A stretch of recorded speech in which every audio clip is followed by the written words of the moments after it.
Okay, perfect. That's good. It looks like on Facebook Live that there's two of me. If it happens to be that way, um, it's just going to have to happen to be that way. I guess that'll be okay for the first time that we do it, for the first go around that we do this. So as we go through this here, I'll give you a little bit about who I am. For those guys who haven't met me or heard of me, or guys, I mean, sorry, people who haven't heard about me. Um, My name is Mark Oxer, PDJ number 112340. I did run for a PDJ board position in this past election. I am a former chair with Disc Golf Manitoba. I'm currently on the education chair with the Canadian Disc Golf Association. And then I'm also a chartered professional coach through the Coaching Association of Canada. I've coached national teams, provincial teams, collegiate teams. And I know that it's not listed on here, but I'm also a member with the Canadian Sports Psychology Association. So what I'm going to present for coaching tonight with regards to practice, we talk about practice. We ain't talking about the game I love. We talking about practice. So I know there's some Allen Iverson fans out there. If you guys are here as well, you can post comments in the chat. I can see comments in the chat as well. So if you guys if you have questions, you can post them into the chat, and I'll do my best to answer those questions as I see them. So, okay.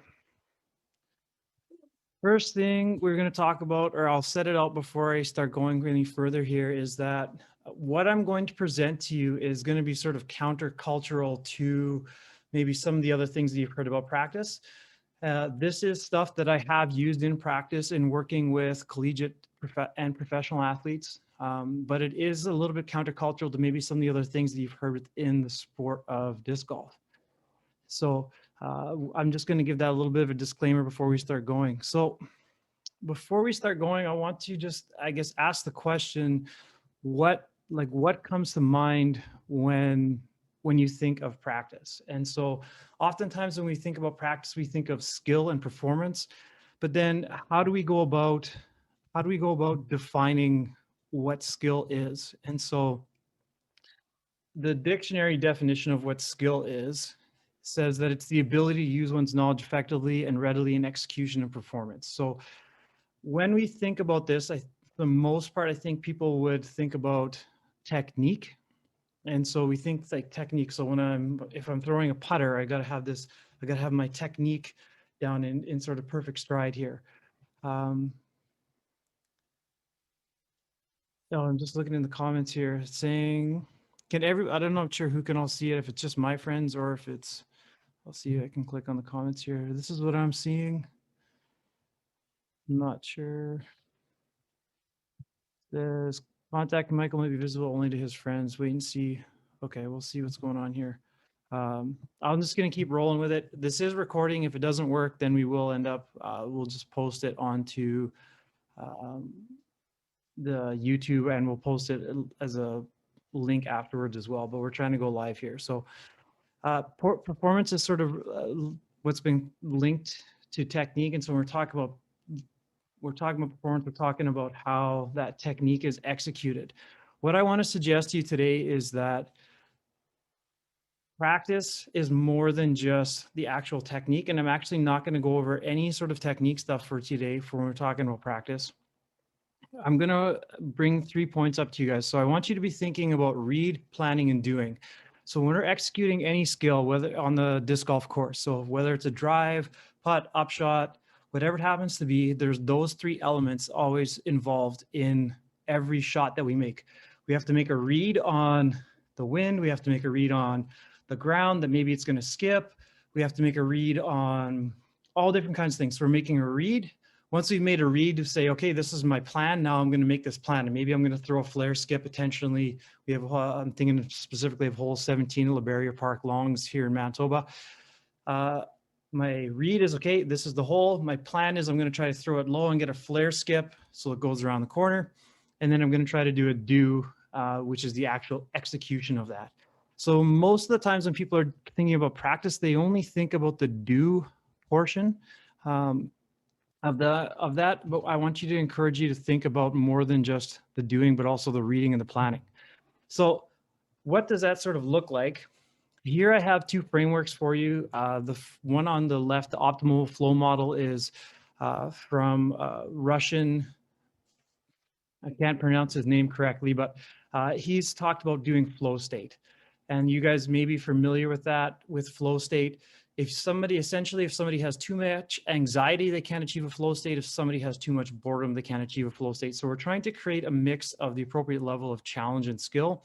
And then the second one there, it's called an optimal challenge point. And with that there is we're looking at performance relative to the task difficulty. So when we're doing this, and why I'm bringing this up in practice, is if I was to ask you to stand beside a basket and just drop a disc into a basket, there's no challenge there, right? As a result, learning doesn't occur because the challenge is too simple relative to your ability to perform that task. Now, if I was to ask you to stand 60 feet away, and I know that some of you could make a 60-foot putt, but if I was to ask you to stand 60 feet away and make a putt, you're going to have a much lower chance of making it. And if you do happen to make a putt, it could be attributed to just pure luck, right? So again, maybe the task relative to your ability to putt at 60 feet is too difficult, and therefore learning doesn't occur. So therefore there has to ask the question, well, where is my sort of range? And it's going to vary. And as you improve, that distance is going to change as well. Okay. So those are some of the things that I want you to keep in mind as well. So we're always understanding that this piece right here is always sort of moving, where we have people when they're growing as a learner, they're going to be moving along that spectrum. So those are just two pieces of framework. If you want to know more about them, you can ask me about those afterwards, and I would gladly tell you more about those. Now here, what I have is something that's called a special skill in practice. And so what I've seen a lot of in disc golf is stand at 20 feet and throw 100 putts.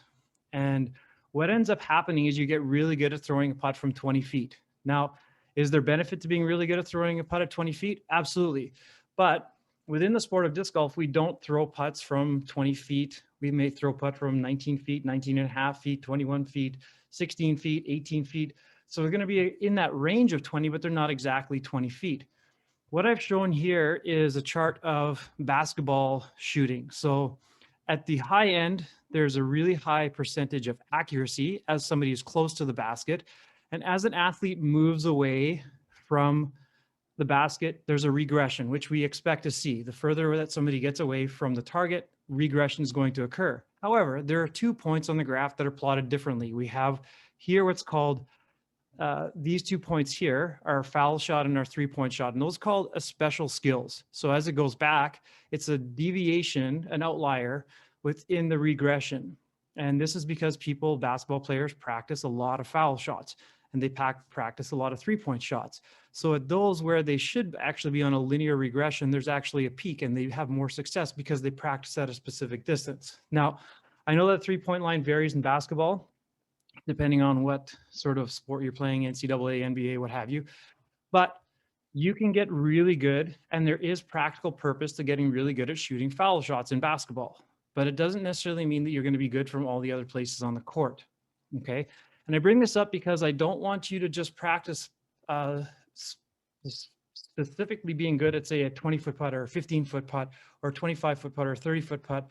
And I know there's apps that help out with that, and those apps are super fun, and I play those apps sometimes, but there's other things that I want you to try to include within your practice. So if you're just standing and practicing and throwing 100 putts from 15 feet, you're doing what's called block practice. And so if we move to the next slide here, this talks about block practice versus random practice. And I'm going to encourage you to do random practice. Now, this is where it's going to be different than what you have maybe seen in previous other coaching things, or maybe even on YouTube. I know that Brody posts videos where he stands and he throws 100 putts from the same location and scores it, right? That's called block practice. Now, what happens in block practice, and this is used a lot in sport, and I've seen this used a lot in youth sport and other sports, is you get really good at that skill for that specific time period, right? And so what we're actually really interested in as coaches and as athletes is our skill on demand. So as a disc golfer, what's important for me is my ability to reproduce a skill on demand. So I want to be able to produce a drive on demand. I want to be able to produce an upshot on demand. I want to be able to produce putting on demand, right? So what the research tells us is that is actually improved if we use random practice rather than block practice. So rather than standing in the same spot and throwing 100 putts from the same location, what you're going to do is you're going to stand at the 10-foot mark, throw a putt. Maybe you're going to move to 12 feet, throw a putt. Then you're going to move to 25 feet, throw a putt. Then you're going to move back to 17 feet and throw a putt. It makes practice harder because your success rate initially is going to be lower. So what's termed in the research and in the literature is skill acquisition. So the time to acquire a skill is going to take longer because you're not practicing it in a block period of time.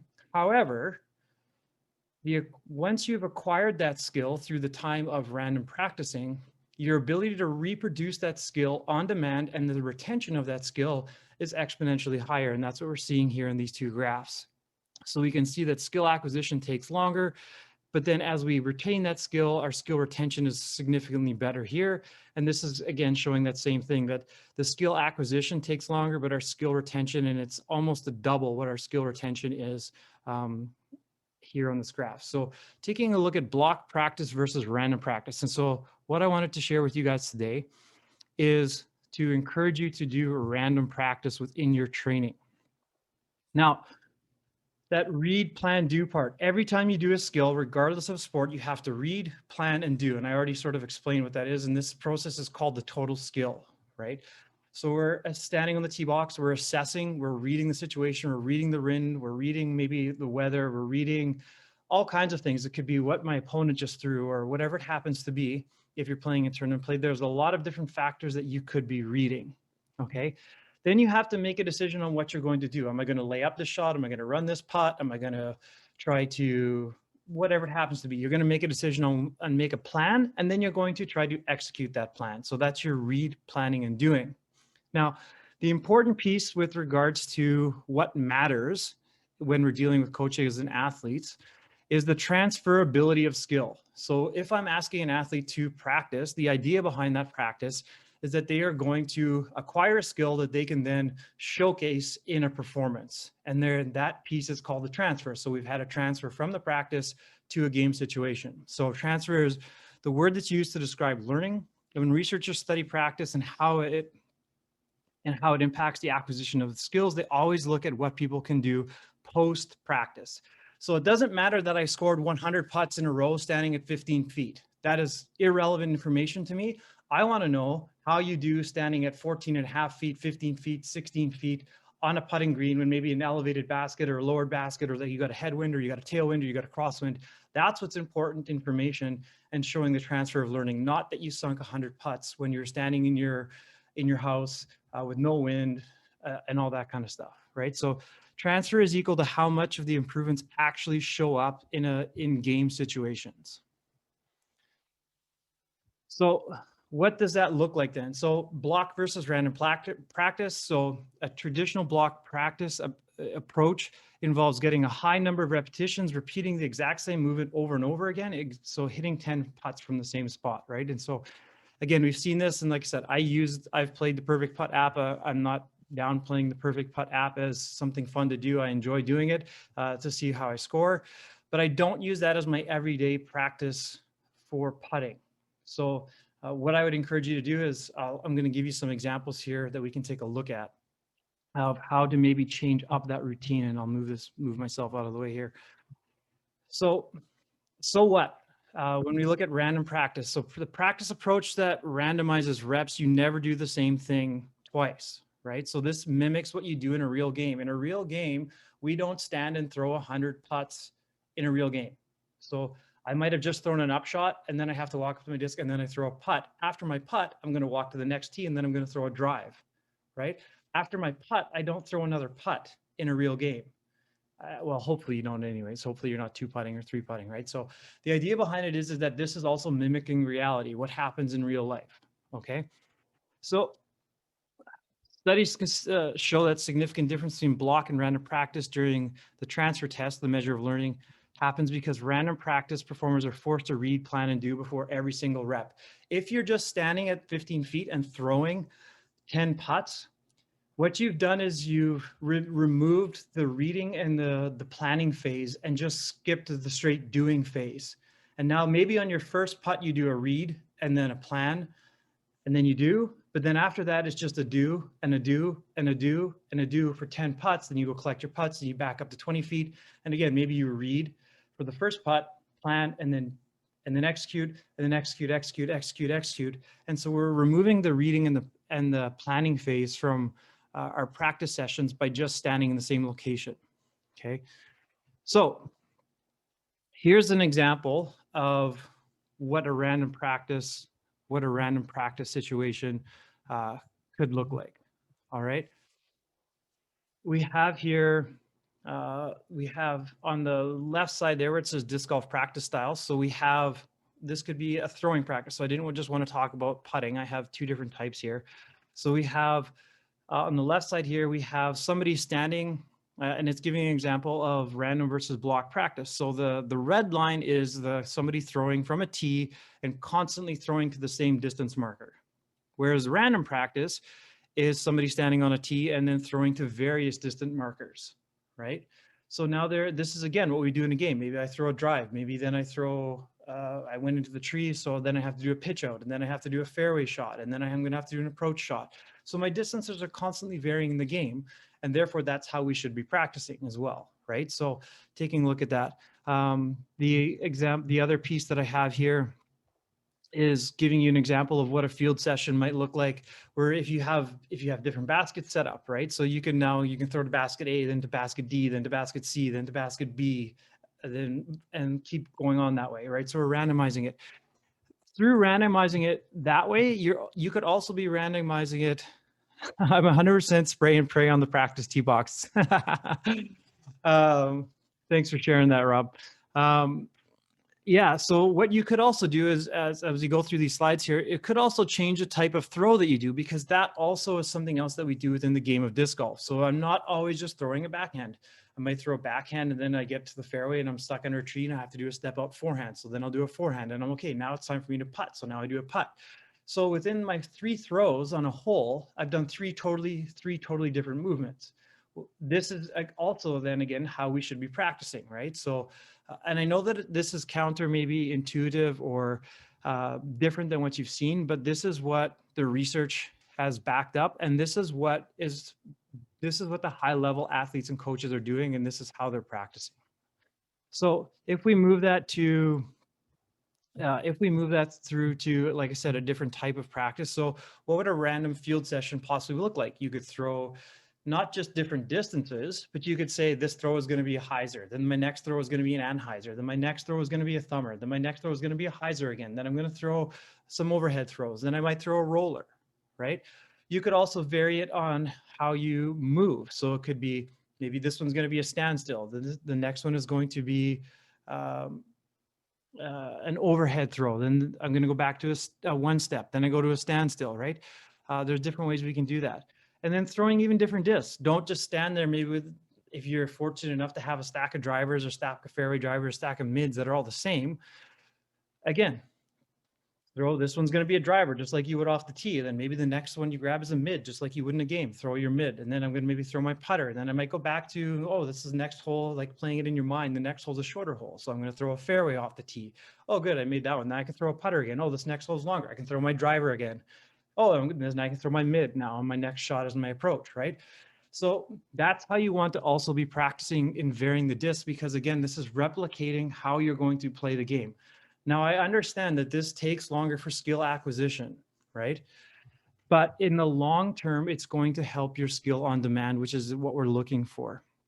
So Rob is asking a question here that says, do you recommend using something like disc dice, random dice, or shot choice to randomize throws and field work? I often get bored within 30 minutes. Absolutely. If that's going to help you, you can absolutely do that. That's going to increase both the fun value for you within practice, as well as allow you to try some of these different things. Absolutely. It's something that you can do. I would 100% encourage that. That's a great question, Rob. I don't have those. I've never used those. But that is absolutely something that you could totally do. Exactly. So when I'm having fun, Rob says, when I'm having fun, I can do field work for hours. Absolutely. Right. So it's totally something that it's involved.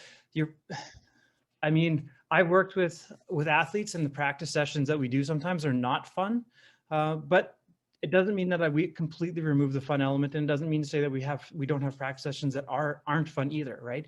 But most of us are participating in this sport because it's something that we enjoy. It's something to get away from other aspects of our life, something that we want to have fun doing, something that we're passionate about getting better at, which is why we're on a video call like this today.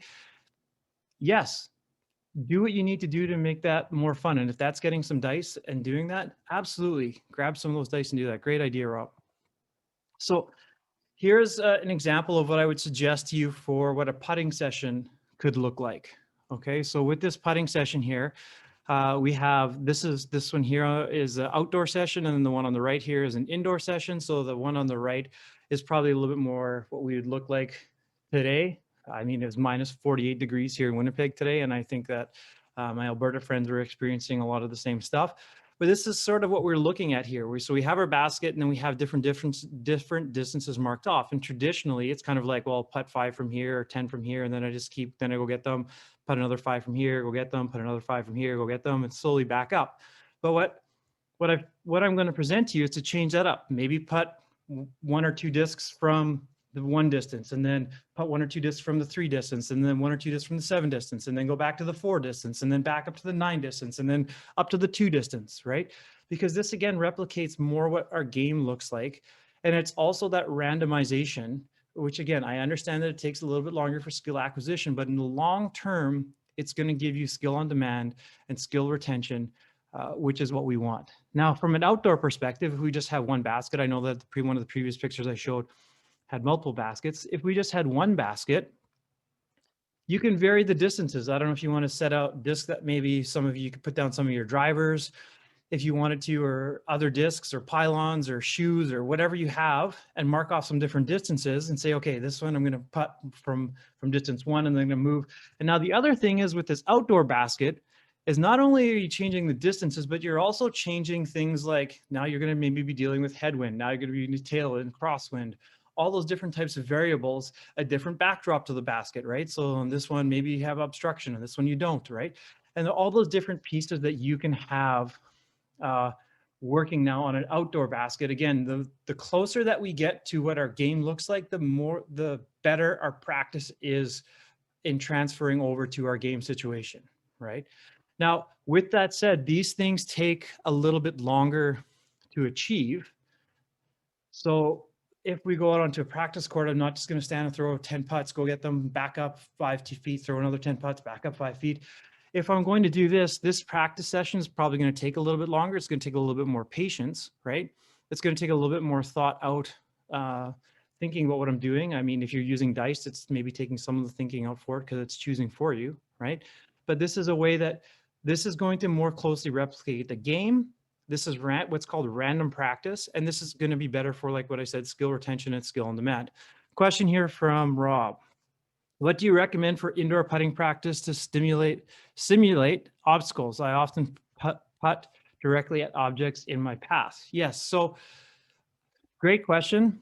And this is something I think I talk about on the next slide here. So when we're doing another putting session, in addition to varying the distance and the location, which is what we talked about, vary other things within your session, right? So vary, like, don't just stand and always throw in sort of a traditional stance, right? You can adjust that and move to a straddle stance, throw some from a straddle stance, because there's going to be things where maybe obstacles get in your way and you're going to have to step out to get around that obstacle, and you're going to throw in a straddle stance, right? Or maybe you have to go down on a knee. Maybe you're reaching out from under a bush and you have to putt sort of up on an angle from a knee. These are all things that you can be, and I would argue you should be including into your practice session. If you want to use obstacles, absolutely. So I have my basket is behind a sliding door. And one of the things that I will do is I will close that or open that sliding door at different distances so that I have a smaller gap or a wider gap to shoot, to make my throws through, right? To stimulate, because there is times where I'm going to have to go maybe through some branches, or I'm going to have to go over a branch. I'm going to have to go through a tight gap, or I'm going to have to do this or that or the other things, right? So absolutely, you can put obstacles in your way to help you, because not every basket that we're putting on is a nice, clean, open space where we're just putting 15 feet and there's no obstacle between us and the basket. Or where I'm just having a nice clean stance and there's nothing obstructing my feet. Like there's no rocks underneath my feet, or I don't have to step out or kneel down, right?